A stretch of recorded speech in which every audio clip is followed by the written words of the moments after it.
Hello guys, how are you doing? So आज हम देखने वाले हैं Battle Through the Heaven series की एक novel based explanation. So guys, यहाँ पर जैसा कि हमने लास्ट एपिसोड के अंदर देखा था कि शायान जो था उसने सक्सेसफुली मास्टर के सोल को रिस्टोर करवाने के लिए काफ़ी ज़्यादा मेहनत की थी और साथ ही यहाँ पर वो अपने उस स्पिरिचुअल ड्रैगन बेबी फ्रूट को भी लेकर आया था जिसको एसेंस को यहाँ पर मास्टर ने इस्तेमाल किया था। और साथ ही यहाँ पर शायान बैठ रहा था उन 3 रिप्स को रिफाइन करने के लिए, क्योंकि अब यहाँ पर इन रिप्स की ज़रूरत उसे काफ़ी ज़्यादा पड़ने वाली है, क्योंकि इनके अंदर गोल्डन लिक्विड मौजूद है जो कि एक बहुत ही ज़्यादा प्रीशियस चीज़ है जो कि काफ़ी रेयरली मिलती है। शायान जैसे यहाँ पर इस गोल्डन लिक्विड को टच करता है अपने राइट हैंड से, तब यहाँ पर वो काफ़ी ज़्यादा अजीब से पेन को अपनी बॉडी के अंदर महसूस करता है। फिजिकली वो यहाँ पर बहुत ही ज़्यादा पेन महसूस कर पा रहा था और उसके हेड में भी काफ़ी ज़्यादा दर्द हो रहा होता है। शायान सोच रहा होता है कि आखिर ये चीज़ है क्या, क्योंकि असल में वो उसकी कॉन्शियसनेस के अंदर आ चुका होता है और उसे अपनी कॉन्शियसनेस के अंदर आती एक आवाज़ सुनने के लिए मिलती है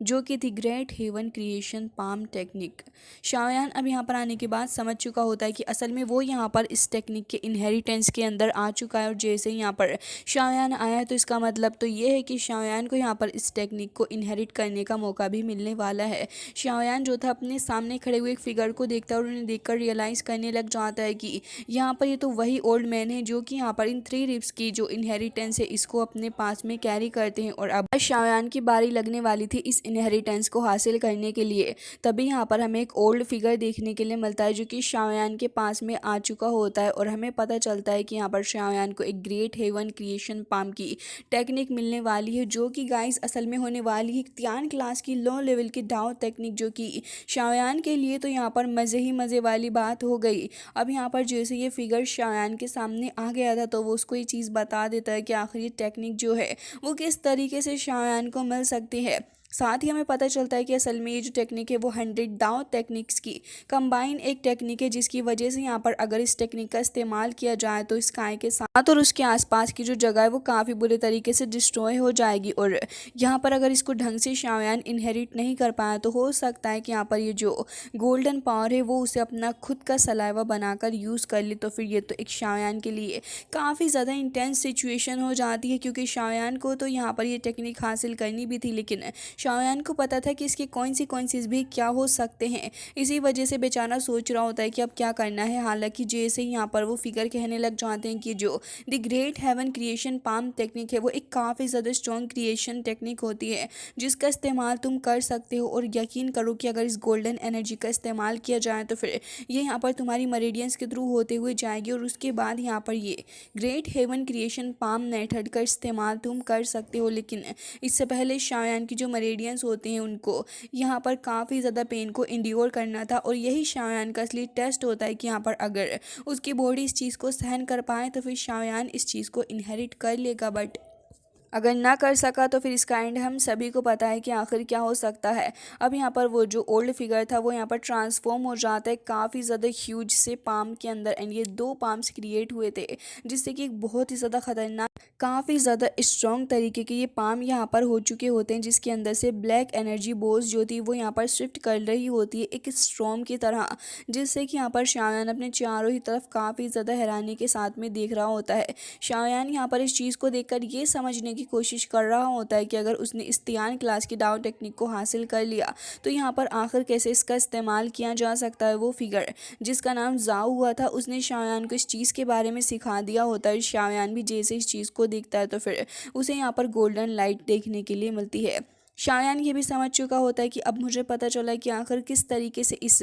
यहाँ पर हेवनली टेक्निक का इस्तेमाल किया जा सकता है, क्योंकि ये हेवनली टेक्निक काफ़ी ज़्यादा प्रीशियस है। तो फिर शायान जो था वो अपनी बॉडी के अराउंड दावकी को सर्कुलेट करने लग जाता है, जिससे कि यहाँ पर ये जो मरेडियंस है उसके पाथवे के अंदर वो यहाँ पर तुरंत इसके यूज टू होने लगी, एंड ये great heaven creation palm technique जो है वो शायान सीख भी जाए। हालांकि यहाँ पर शायान इसके लिए कॉन्सेंट्रेट कर रहा होता है, लगातार यहाँ पर कोशिश कर रहा था। उसका एक आर्म जो था वो काफ़ी ज़्यादा पेन झेल रहा होता है, और यहाँ पर एक काफ़ी ज़्यादा स्ट्रॉन्ग गोल्डन लाइट सडनली यहाँ पर सर्च करने लगी होती है, जिसके बाद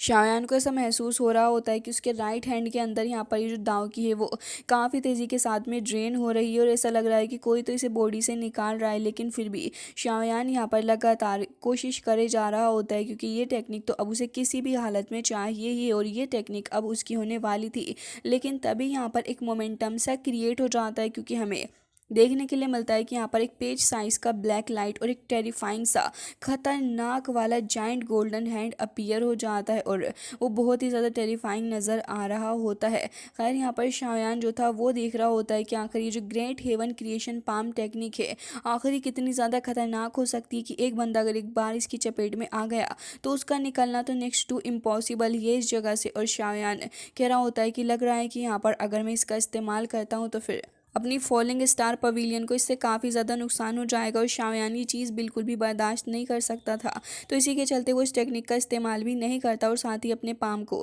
धीरे धीरे करके शांत करने लग जाता है, जिससे कि यहाँ पर ये जो पेज साइज़ की ब्लैक लाइट होती है वो धीरे धीरे करके यहाँ पर डिसअपियर हो ही जाती है और उसके बाद फाइनली जाकर शाओयान एक चैन की सांस लेता है। खैर यहाँ पर शाओयान कह रहा होता है कि great heaven palm creation technique, मैं सोच रहा हूँ कि अगर एक बार मेरी मुलाकात जायशिंग से हो गई तो मैं तो यहाँ पर इसे देखकर काफ़ी ज़्यादा एक्साइटेड हो जाऊँगा एंड जायशिंग तो अपना सर पकड़ लेगा क्योंकि जाओशिंग ने इस टेक्निक को हासिल करने के पीछे ना जाने क्या क्या करा। खैर यहाँ पर अब अगले दिन का सीन दिखाया जाता है जहाँ पर हमें देखने के लिए मिलता है फॉलिंग स्टार पवेलियन के अंदर शाओयान प्रिपेयर कर रहा होता है अपने टीचर को वापस से रिवाइव करने के लिए, लेकिन ये प्रोसेस भी तो एक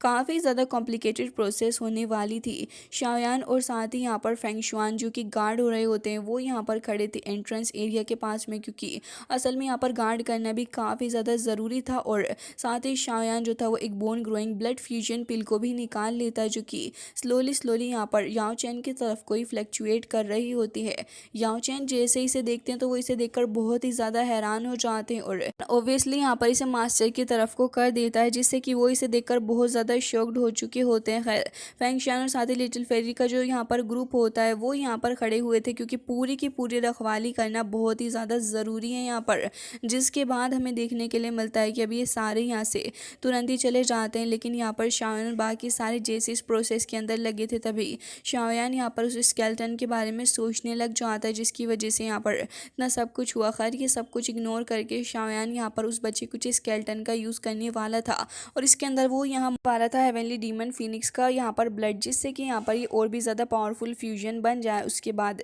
जैसे ही यहाँ पर ये चीज़ हो जाती है तो शाओयान इसको स्केलेटन के अंदर डालता है, जिससे कि बात ये होती है कि असल में जो स्केलेटन है वो और भी ज़्यादा पावरफुल ऑरा को यहाँ पर सर्च करने लग जाता है और हमें देखने के लिए मिलती है कुछ ब्यूटी एंड रेड कलर की लाइट, जिससे कि यहाँ पर वो काफ़ी ज़्यादा आराम से फ्लक्चुएट हो रही होती है चारों ही डायरेक्शन के अंदर। शाओयान जो था वो ही सोच रहा होता है कि आखिर अभी क्या करना है मुझे इसका, तो फिर तुरंत ही हेवनली फ्लेम्स का इस्तेमाल करता है और हमें देखने के लिए मिलता है कि वो उसे तुरंत ही उससे रैप कर देता है, जिसके बाद एक हाई टेम्परेचर जो था हेवनली फ्लेम्स का वो यहाँ पर इस heavenly demon Phoenix blood essence और इसके अलावा यहाँ पर ये जो स्केलेटन था उसे आपस में मर्ज कर देना शुरू करता है, जो कि एक अच्छी और काफ़ी ज़्यादा स्ट्रॉन्ग प्रोसेस होने वाली थी मास्टर याओ चैन के लिए। अब मास्टर याओ चैन तो ये सब कुछ देखकर शॉक्ड ही थे, हालांकि उन्हें खुशी भी हो रही होती है कितना सब कुछ हो गया। उसके बाद यहाँ पर शाओयान दाओशेंग आर्म को भी बाहर निकाल लेता है क्योंकि वो यहाँ पर उस दाओशेंग स्केलेटन से ही जो कनेक्टेड था। इसे देखकर मास्टर और भी ज़्यादा शॉक्ड हो जाते हैं, लेकिन अगर इसे परफेक्टली मर्ज किया जाए तो बहुत ही ज़्यादा अच्छी चीज़ साबित हो सकती है एंड यही चीज़ शाओयान करता भी है। एंड हमें देखने के लिए मिलता है कि यहाँ पर मास्टर भी ये चीज़ देख रहे होते हैं क्योंकि इस तरीके की चीज़ तो मास्टर को भी पहले नहीं मिली। हालांकि यहाँ पर क्योंकि ये एक दाओ शेंग का ही आर्म है तो फिर अगर इसका सही ढंग से इस्तेमाल किया जाए तो हो सकता है कि मास्टर फ्यूचर के अंदर एक दाओ शेंग पे ब्रेक थ्रू कर ही लें। फाइनली यहाँ पर बॉडी की रिफायरमेंट की प्रोसेस शुरू होती है। शाओयान यहाँ पर याओ चैन को बोन ग्रोइंग ब्लड फ्यूजन पिल को दे देता है, जिसे वो ज़्यादा कुछ नहीं सोच समझ कर तुरंत ही सोलो कर लेते हैं और उसके बाद यहाँ पर उनकी बॉडी जो होती है वो टर्न हो जाती है एक इल्यूशनरी के रूप में और यहाँ पर एक बीम लाइक लाइटनिंग हमें देखने के लिए मिलती है, जिससे कि यहाँ पर याओ चैन की जो सोल थी वो यहाँ पर स्केल स्केलेटन के साथ में मर्ज हो रही होती है। बट है तो वो एक सोल ही, जिससे कि यहाँ पर मास्टर याओ चेन को पेन हो रहा था, बट वो इस पेन को इंड्योर कर रही। यहाँ पर इस पेन को बर्दाश्त करने के बाद मास्टर याओ चेन को इसका फल भी मिला हुआ होता है, क्योंकि यहाँ पर मास्टर याओ चेन को काफ़ी ज़्यादा बेनिफिट इससे हो रहा होता है। शाओयान ये देख रहा होता है कि यहाँ पर ये प्रोसेस जो है वो धीरे धीरे करके और भी ज़्यादा अच्छे से हो पा रही है। तो फिर यहाँ पर शाओयान कहता है कि मुझे यहाँ पर इस फर्नेस को और भी ज़्यादा तेज़ी के साथ में यूज़ करना होगा, जिससे कि यहाँ पर ह्यूमन फ्लैश, स्किन और साथ ही मास्टर की बॉडी के स्ट्रक्चर को और भी ज़्यादा काफ़ी तेज़ी के साथ में करना होगा, जिससे कि यहाँ पर ये प्रोसेस फास्ट हो। लेकिन उसी टाइम पर हमें एक लार्ज ब्लैक होल देखने के लिए मिलता है वेस्टर्न रीजन के अंदर, जो कि यहाँ पर सेंट्रल प्लान की तरफ ही था। और यहाँ पर तुरंत ही बहुत ही ज़्यादा खतरनाक वाली ब्लैक मिस्ट फैलने लग जाती है सारे ही डायरेक्शन के अंदर, और उसके बाद हमें कुछ ब्लैक फिगर्स देखने के लिए मिलते हैं एयर के अंदर। असल में यहाँ पर हमें दिखाया जाता है कि काफ़ी ज़्यादा स्ट्रॉन्ग येट काफ़ी ज़्यादा पावरफुल ओहदे को होल्ड करने वाले यहाँ पर 9 तियानजुन्स आ रहे होते हैं एकदम ही बैडेस्ट तरीके से। वो वहाँ पर आकर खड़े हो जाते हैं, जिसके बाद हमें उनमें से एक की आवाज़ सुनने के लिए मिलती है कि मोयू। ऐसा नहीं लग रहा कि हमने इस जगह को कितनी ज़्यादा बार देखा है, और अब लग रहा है कि शायद अब हमारा मिशन पूरा करने का समय आ चुका है। जिसके साथ ही उनको ऑर्डर दे दिया जा चुका होता है कि फॉलिंग स्टार पवेलियन को डिस्ट्रॉय कर दिया जाए, क्योंकि यहाँ पर शाओयान और साथ ही उसके मास्टर याओ चेन दोनों को ही कैप्चर करना बहुत ही ज़्यादा इंपॉर्टेंट हो चुका है। और इसके अलावा यहाँ पर इन लोगों ने 100 मेंबर्स जो थे वो भी लेकर आए हुए होते हैं सोल ऑफ होल से। अब यहाँ पर मोयू जो था वो कहने लगे होते हैं कि बॉडी को और भी ज़्यादा हल्के हल्के और आराम से हमें कैरी करके लेके जाना होगा, क्योंकि वो यहाँ पर मास्टर याओ चेन को इतनी आसानी से तो बिल्कुल भी नहीं छोड़ने वाले थे। जबकि जायशिंग जो था वो बहुत ज़्यादा फ्यूरियस एक्सप्रेशन दे रहा होता है और कह रहा होता है कि शाओयान, पिछली बार तो तुम्हारे साथियों ने तुम्हें बचा लिया, लेकिन इस बार तुम्हें कोई भी नहीं बचा सकता है। और ये कहने के बाद वो तुरंत ही आगे बढ़ने लग जाता है। लेकिन शाओयान जो था वो मास्टर याओ चेन को किसी भी तरीके से इस प्रोसेस के अंदर डिस्टर्ब नहीं करना चाह रहा होता। तो फिर शाओयान जो था अपने ट्रेनिंग मोड के अंदर एंटर करता है खुद को रिकवर करने के लिए। लेकिन यहाँ पर शाओयान की वो जो स्ट्रेंथ होती है उससे ही हमें पता चल रहा था कि शाओयान की स्ट्रेंथ अभी अपनी पीक पर नहीं पहुँची। और शाओयान कहता है कि अगर मुझे अपनी पीक पर पहुँचना है तो इसमें तो मुझे काफ़ी ज़्यादा टाइम भी लग जाएगा, और ये काफ़ी ज़्यादा टाइम टेकिंग प्रोसेस है। लेकिन अभी के ट्रेनिंग के हिसाब शाओयान को एटलीस्ट 2 साल तो लगने वाले 2 स्टार 1000 बनने के लिए। यहाँ हमें देखने के लिए मिलता है कि यहाँ पर ये सब कुछ करने के बाद शाओयान कह रहा होता है कि सोल ऑफ फोर का तो वैसे भी अपीयर होना यहाँ पर बनता ही था। तभी यहाँ पर वो बंदा कह रहा होता है कि हाँ हाँ बिल्कुल, वो जानबूझ के शाओयान को मॉक करने लग जाता है। तो इसी की वजह से शाओयान अपनी स्ट्रेंथ को बढ़ाने लग जाता है। एंड हमें देखने के लिए मिलता है कि शाओयान जो था वो अपनी स्ट्रेंथ को और भी ज़्यादा इन्हेंस कर रहा होता है। शाओयान यहाँ पर अपनी purifying demon lotus flame map और साथ ही यहाँ पर एक काफ़ी ज़्यादा खतरनाक की 3rd लेवल हेवनली फ्लेम्स का इस्तेमाल शाओयान करने जा रहा होता है। लेकिन देखने वाली बात तो ये थी कि बेचारे के पास कंप्लीट मैप भी नहीं होता, जिसकी वजह से अभी उसे कहीं ना कहीं थोड़ी बहुत फ्रस्ट्रेशन भी हो ही रही होती है। लेकिन तभी शाओयान का जो गेव्स था वो शिफ्ट हो जाता है और उसे अपने सामने काफ़ी ज़्यादा स्ट्रॉन्ग बॉडी देखने के लिए मिलती है। इवन यहाँ पर टीचर की जो स्ट्रेंथ है वो यहाँ पर इसे भी कंट्रोल कर नहीं सकती। जबकि यहाँ पर शाओयान इसे देखकर हताश हो रहा होता है और कह रहा होता है कि दाओशेंग बोन को मुझे यहाँ पर जल्द से जल्द रिफाइन कर लेना चाहिए, क्योंकि इसके अंदर जो पावर है अगर उसका इस्तेमाल करूँ तो 2 स्टार 1000 पर में पहुँच जाऊँगा। हालांकि यहाँ पर क्रैक्स जो बढ़ रहे होते हैं इसकी वजह से ये सारे काफ़ी ज़्यादा टेंशन में भी होते हैं।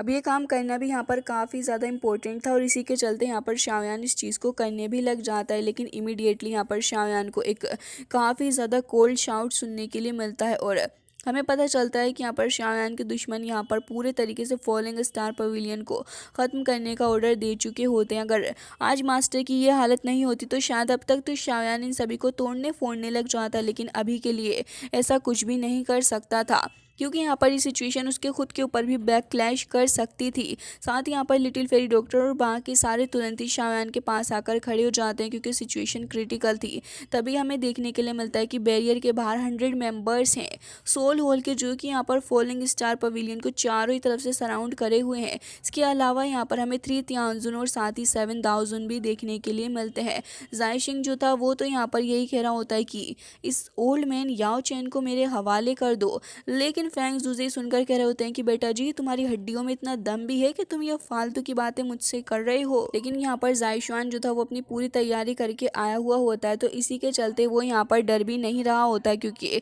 होल ऑफ सोल ने यहाँ पर काफ़ी सारे लोगों का इंतजाम करके जो भेजा था इस बार उसके पीछे, और इतनी ही देर में यहाँ पर ये जो बंदा होता है और साथ ही यहाँ पर फैंग जूजे तुरंत ही अपनी पावर का इस्तेमाल एक दूसरे के ऊपर करने लगे होते हैं, क्योंकि बैटल तो अभी यहाँ पर स्टार्ट होना बाकी था। मुकिंग लुआन और बाकी सारे जो थे वो यहाँ पर फॉलिंग स्टार पवेलियन की सिचुएशन को सुधारने में काम कर रहे होते हैं, जबकि फैंग जूजे यहाँ पर काफ़ी ज़्यादा गुस्से से कह रहे होते हैं कि इन ब्लैक एंड वाइट तियानजुन्स को मैं रुकूंगा, जिससे कि यहाँ पर अपना याओ चेन सेफ रहे और जल्द से जल्द अपनी बॉडी को हासिल कर ले। शाओयान यहाँ पर अपीयर होता है और कह रहा होता है कि अब इस जायशिंग की खोपड़ी तो मैं ही तोड़ूंगा, और ये कहने के बाद वहाँ से वो आगे बढ़ जाता है और साथ ही यहाँ पर डीमन पपेट को ब्लैक एंड वाइट तियानजुन्स को रोकने का भी काम देता है। लिटिल फेरी और साथ ही तियानहु जो थे वो साथ में काम करते हैं बाकी सारे तियानजुन्स को हैंडल करने के लिए। इस सिचुएशन को देखकर यही लग रहा होता है कि हाँ भाई सिचुएशन तो कंट्रोल में आ सकती है, क्योंकि यहाँ पर किंग लिन भी आ चुकी होती है लास्ट तियानजुन्स को हैंडल करने के लिए, क्योंकि उसके पास में ऑलरेडी यहाँ पर 2 गार्ड्स तो मौजूद ही हैं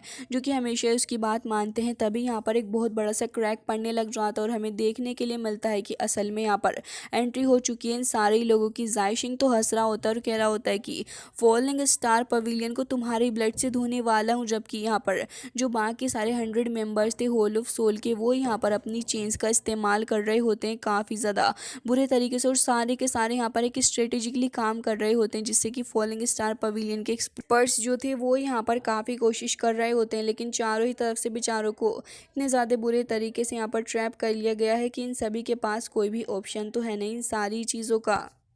लेकिन अगर ये रेडी थे तो फिर शाओयान भी रेडी था। शाओयान तुरंत यहाँ पर अपनी श्वान रूलर को निकाल लेता है और एक्टिवेट करता है अपनी 3 मिस्टीरियस स्कार फायर चेंज, और साथ ही यहाँ पर अपने स्ट्रेंथ को बढ़ा लेता है 4 स्टार 1000 लेवल तक, जिससे कि यहाँ पर इन सभी को अब अच्छा मज़ा चखाने वाला है। जायशिंग जो था इमीडिएटली अपनी सोर्ड को ड्रॉ करता है, चार्ज करता है काफ़ी ज़्यादा तेज़ी के साथ में, और एक फियर्स बैटल इन लोगों के बीच में स्टार्ट हो जाती है। और हमें देखने के लिए मिलता है कि अदर ब्लैक एंड वाइट तियानजुन्स जो थे वो यहाँ पर स्काई डीमन पपेट के सामने आकर खड़े हो चुके थे, जो कि 4 स्टार 1000 को रीच कर चुका, जबकि यहाँ पर इनकी हालत ख़राब हो रही हो। के बाद हमें देखने के लिए मिलता है कि यहाँ पर अब इतनी सारी सिचुएशन के अंदर यहाँ पर किंगलिन भी आ जाती है, जो कि यहाँ पर एक वाइट तियानजुन को डील कर रही होती है, और वो साथ ही यहाँ पर काफ़ी कॉन्फिडेंट थी, क्योंकि उसके पास जेड ग्रीन दी 3 स्नेक फ्लावर आई होता है, जो कि उसकी काफ़ी मदद करेगा। और यहाँ पर ऐसा हो भी रहा होता है कि वो भी यहाँ पर अच्छा खासा सबक सिखा रही है। लिटिल फेरी डॉक्टर और साथ ही फेंगशियान हुई ये सारे के सारे एक्सपीरियंस करते हैं फियर्स बैटल को,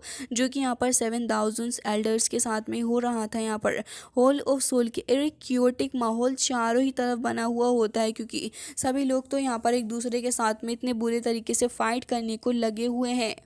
शाओयान और जायशिंग का बैटल तो ऐसे चल रहा होता है जैसे कि 2 मीटियोर आपस में क्लैश कर रहे हैं। जायशिंग यहाँ पर काफ़ी ज़्यादा सरप्राइज था शाओयान की बढ़ी हुई स्ट्रेंथ को देखकर, और वो थोड़ा फ्यूरियस भी हो रहा होता है, क्योंकि उसको तो खुद भी इतना ज़्यादा स्ट्रॉन्ग बनना, और कह रहा होता है कि एक तुम जैसा छोटा बालक आखिर इतनी जल्दी इतना स्ट्रॉन्ग कैसे बन सकता है। जबकि यहाँ पर ये सारी सिचुएशन शाओयान समझ रहा होता है, और वो यहाँ पर इस बैटल को जल्द से जल्द एंड भी करना चाह रहा होता है। शाओयान देख रहा होता है कि इसका ग्रुप जो है वो धीरे धीरे करके यहाँ पर शायद से डिक्लाइन करने लग जाए, तो इसी वजह से शाओयान आगे आता है, और हमें देखने के लिए मिलता है कि इस बार उसके हाथ के अराउंड यहाँ पर गोल्डन लाइट अपीयर हो जाती है, जिसकी वजह से यहाँ पर असल में शाओयान अपनी हेवनली क्रिएशन पाम टेक्निक का इस्तेमाल करने वाला था। इसे देखने के बाद जायशिंग जो ढंग से समझ नहीं पाता, और फिर यहाँ पर शाओयान से कह रहा होता है कि तुम यहाँ पर दाव की सर्च करने की बात कर रहे हो, मैं असल में तुम्हें दिखाता हूँ कि आखिर एक काफ़ी ज़्यादा खतरनाक 5 स्टार 1000 की पावर होती क्या है। उसे अपने आप पर काफ़ी ज़्यादा घमंड भी था कि वो इतना ज़्यादा स्ट्रॉन्ग है, और उसी के बाद हमें काफ़ी ज़्यादा स्ट्रॉन्ग सा जाइंट ब्लैक सोर्ड अवतार देखने के लिए मिलता है, जो कि एक काफ़ी ज़्यादा खतरनाक मोमेंटम को क्रिएट करता है। जायशिंग जो था वो यहाँ पर अपनी सोर्ड को स्वंग करता है, जिससे कि यहाँ पर स्पेक्टिकल्स के अंदर काफ़ी ज़्यादा क्रैक्स भी पड़ने लगे होते हैं। इसके अलावा शाओयान जो था वो यहाँ पर टेरिफाइंग जाइंट सोर्ड को देख पा रहा होता है, जो कि यहाँ पर काफ़ी तेज़ी से अप्रोच भी कर रही है। जायशिंग काफ़ी ज़्यादा कॉन्फिडेंस के साथ में कहता है कि आज मैं तुम्हें ख़त्म कर डालूंगा। हालांकि उसी मोमेंट पे हमें देखने के लिए मिलता है गोल्डन लाइट, जो कि शाओयान के पाम से ही निकल के आ रही होती है। असल में हमें पता चलता है कि शाओयान यहाँ पर अब अपनी न्यू टेक्निक का भी इस्तेमाल करने जा रहा है, क्योंकि सिचुएशन ही इतनी ज़्यादा क्रिटिकल है। इसके अलावा यहाँ पर शायान कह रहा होता है कि great heaven creation palm technique, और ये कहकर जैसे ही उसको थ्रो करता है तो एक काफ़ी ज़्यादा बड़ा सा धमाका होता है। लिटरली यहाँ पर ये धमाका बहुत ही ज़्यादा दूर तक फैलता है और सभी लोग इसके बारे में ही देख रहे होते हैं। जायशिंग काफ़ी ज़्यादा स्टंड हो जाता है और कह रहा होता है कि ग्रेट हेवन पाम टेक्निक, ये तो एक तियान क्लास की दाव टेक्निक है, तुम्हारे पास क्या कर रही है। फिर वो सारे इंसिडेंट को रिकॉल करने लग जाता है बीच टेरिटरी के, और उसे समझ में आ जाता है कि असल में बात यहाँ पर क्या चल रही है। जायशिंग के एक्सप्रेशन काफ़ी ज़्यादा ग्लूमी हो जाते हैं एंड यहाँ पर वही सभी कुछ देखकर बहुत ज़्यादा हैरान भी होता है। वो यहाँ से पीछे हटने लगा था क्योंकि उसे पता चल जाता है कि असल में यहाँ पर शायान ये जो कि उससे ज़्यादा स्ट्रांग है और कभी भी वो उसे सरप्राइज कर सकता है। जायशिंग की स्पीड और भी ज़्यादा कम हो जाती है और यहाँ पर वो पीछे हटने के बारे में सोच रहा होता है, लेकिन तभी एक ब्लैक लाइट जो थी वो यहाँ पर ब्लैक लाइट बॉल काफ़ी ज़्यादा तेज़ी के साथ में स्प्रेड करते हुए आगे आ रही होती है। जायशिंग को अपनी मौत सामने ही नज़र आ रही होती। इमीडिएटली वो यहाँ पर अपनी पावर को रिलीज़ कर रहा होता है, लेकिन उसके अटैक्स यहाँ पर इस सारी पावर को डिव्योर करते जा रहे होते हैं और इससे कुछ भी फ़ायदा नहीं होता। और इसी क्रिटिकल सिचुएशन के अंदर जायशिंग यहाँ पर चिल्लाने लग जाता है, अपनी हेल्प के लिए उन 9 त्याजुन्स को भी बुला रहा होता है, लेकिन शायान भी यहाँ पर शॉक्ड होता है जायशिंग की इसी स्क्रीम को देखकर, और वो समझ जाता है कि इंडीड यहाँ पर ये लोग इतनी ज़्यादा तैयारी के साथ भी नहीं आए थे। और तभी यहाँ पर हमें देखने के लिए मिलता है कि उनमें से एक कह रहा होता है कि ट्रैश यंगर जनरेशन, तुम्हारी हिम्मत भी कैसी हुई कि तुम हमारे त्याजुन को इस तरीके से ट्रीट कर रहे हो। और वो इस बात पे काफ़ी ज़्यादा गुस्सा था, लेकिन इतनी ही देर में हमें एक ब्लैक बॉल जो थी वो यहाँ पर जायशिंग की बॉडी की तरफ आते हुए देखने के लिए मिलती। हालांकि असल में यहाँ पर जो जायशिंग बंदा था वो आराम से बच जाता है और उसके पीछे एक काफ़ी ब्यूटीफुल सी लेडी हमें देखने के लिए मिलती है। असल में यहाँ पर मूयू जो थी वो यहाँ पर अंदर आती है और यहाँ पर उसके आते ही ऐसा लग रहा होता है कि जैसे कि यहाँ पर स्काई पे से रेन ड्रॉप्स यहाँ पर गिर रही हैं। वो यहाँ पर जायशिंग का इस्तेमाल करती है खुद को प्रोटेक्ट करने के लिए इस अटैक से, और यहाँ पर फिर जायशिंग को उठाकर दूर भी फेंक देती है। वाकई में अटैक बहुत ही ज़्यादा स्ट्रांग था और एक ब्लिंक ऑफ आई के अंदर ही यहाँ पर जायशिंग तो ऐसा हो चुका होता है कि बस मौत को छूके टक से वापस आया हुआ होता है। जायशिंग की दोनों ही लेग्स टूट चुकी होती हैं एक्सट्रीमली मिजरेबल सिचुएशन के अंदर। अब वो बस चिल्ला सकता था। हालांकि यहाँ पर शायान कह रहा होता है कि अगर तुम यहाँ से जाना चाहो तो यहाँ से जा सकते हो, लेकिन इस ओल्ड गोस्ट को मेरे लिए छोड़कर जाओ, क्योंकि शायान और साथ ही जायशिंग का पुराना हिसाब किताब जो बाकी है जो कि अब पूरा होने वाला है। एंड गाइस इसी के साथ ये नोवेल बेस्ड एक्सप्लेनेशन हो जाती है एंड आई होप कि आपको पसंद आया होगा। मिलते हैं नेक्स्ट वीडियो में, तब तक के लिए bye bye, take care of yourself.